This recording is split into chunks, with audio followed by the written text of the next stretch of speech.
Hello, welcome to the Trews. I'm Russell Brand. Come and see me on tour if you're in the UK, particularly these places in May and June. I am my own sponsor. Now, Barack Obama was not perfect, but one of the most not perfect things about him was his modest attempt to get healthcare to more people. Thank God, Paul Ryan and Donald Trump are going to rescind that at last and give us some more competitive choices as consumers. I want to walk you through exactly what this healthcare law is and what we're replacing. The fatal conceit of Obamacare is that we're just going to make everybody buy our health insurance at the federal government level.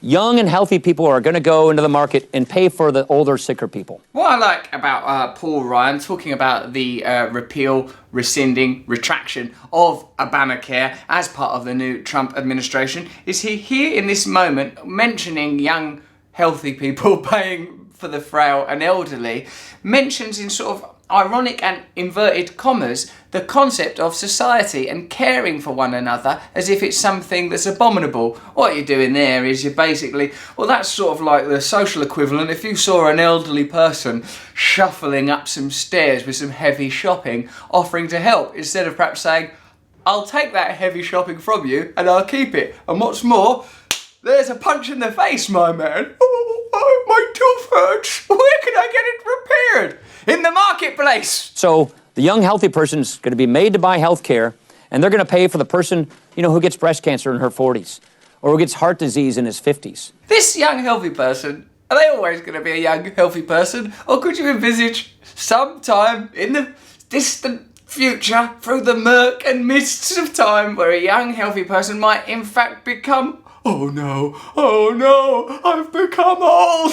Like these old people, these people with breast cancer, the fatal breakdown of individualism, materialism, capitalism and consumerism is it sort of assumes that there's this independent object called woman with cancer or old person, rather than one all-encompassing thing called humanity, human beings on the earth. I'm not a woman with breast cancer. Why the hell am I buying cancer drugs? So take a look at this chart. The red slice here are what I would call people with pre-existing conditions. People who have real healthcare problems. No one watching this now is exempted from knowing someone that's got cancer or heart disease. My mum, without the NHS, my mother wouldn't be alive. Without the NHS, I don't know where I would have been born. I don't know where my child would have been born. And you can see it slowly being dismantled. In this country, there is, it's an odd way of categorising human beings, and it's a way that's becoming increasingly acceptable. Why? Not because primarily of the political discourse, but because of the dominant discourse of our culture, which is consumerism, that we think of ourselves primarily as individuals, and it's very, very hard to break out of that psychological space now. Death is coming. Frailty is coming. Decay is coming. Why don't we accept that as a society and pull together as best we can, recognising that our instincts for greed and self-preservation, they are present biologically, anatomically, but let's not build a culture around them. Let's not build an ideology around them. Let's not roll up our sleeves and point to a graph and say, this is our system now. The whole idea of Obamacare is the people on the blue side pay for the people on the red side. The people who are healthy pay for the people who are sick. It's not working, and that's why it's in a death spiral. I'll tell you what is in a death spiral. Humankind, America, common decency. There is no blue piece of the pie. There is no red piece of the pie. There's just human beings. I mean, if you want to get deep about it, like he's, as usual in these situations, he's got a couple of flag bat wings behind him. He's sort of like flying on the symbol of the stars and stripes there, but there's no such thing as actual America. What is it? A series of economic agreements, a geographical space, an ideology? What is America? If America has this perspective and this point of view, then what is America? Even more, all it is a sort of an announcement of evilness. Who is your allegiance with? Is your allegiance with Paul Ryan? Is your allegiance with Donald Trump? Or is your allegiance to one another? Let me give you an example. Take a small business that has 40 employees. Let's say that 4 people in that business get cancer. Well, under that business has to pay for all those cancer patients, all those cancer treatments. So the other 36 people in that 40-person pool get hit with much, much higher premiums to pay for the 4 that got cancer. Not only have we not got cancer, now we've got to pay for someone who has. It's sort of like an odd... I don't know where that morality is sourced from, except from a form of economics. And that's where I suppose you see that in spite, like all of the bluster about Make America Great Again and all of that stuff, it's just empty rhetoric, when what is actually happening is the assertion of an economic ideology which will not stop until it's annihilated. I think everybody. In 2000, I got LASIK surgery. The reason I can see you all so well. I don't know that you see that well, Paul. For example, you can't see things like compassion, dignity, love, truth, interconnectivity of human beings, the possibility that you one day won't be a healthy, strapping white American man, but you too will deteriorate, and all that will live of you is your memory, your legacy. Is because in 2000, I got this LASIK surgery, which was elective. Insurance didn't cover it. And so I knew exactly what the procedure was going to cost up front.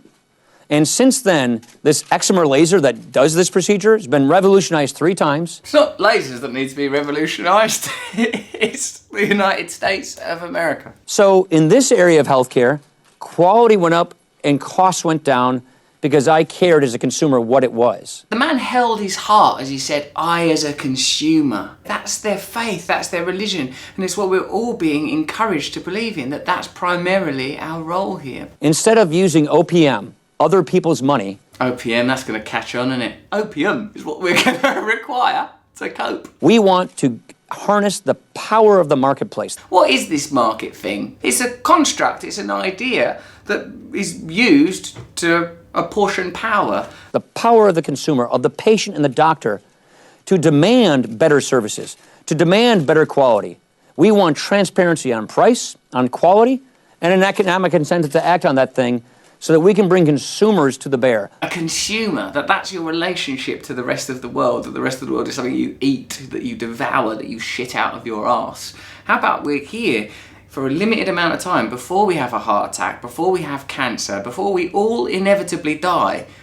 Why not, while we're here, live in accord with some kind of invisible but definitely present natural law of oneness and togetherness? They want to eliminate all. They want to eliminate all but the dollar bill and the stars and stripes. Where will we be? What will the world be then? And here's the key.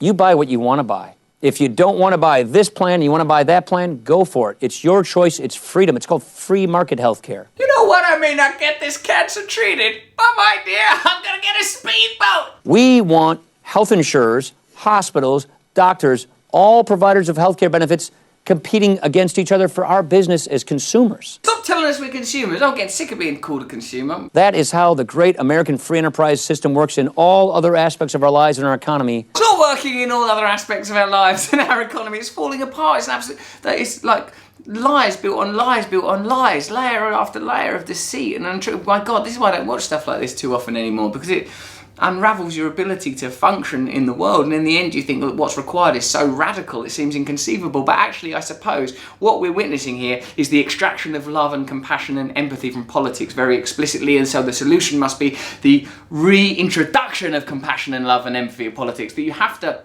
respond to this with love, open-heartedly. Listen to Under the Skin, the podcast on iTunes, again, couched once again within that context. Come and see me doing some live stand-up. Keep watching the Trews, and we'll try our very best to see if we can crawl out of this armed with nothing but love. True News, subscribe here if you like.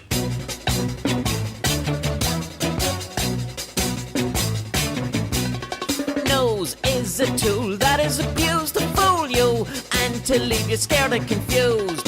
Trews is like the nose. If the nose was true, I want some Trews. Let's have some Trews.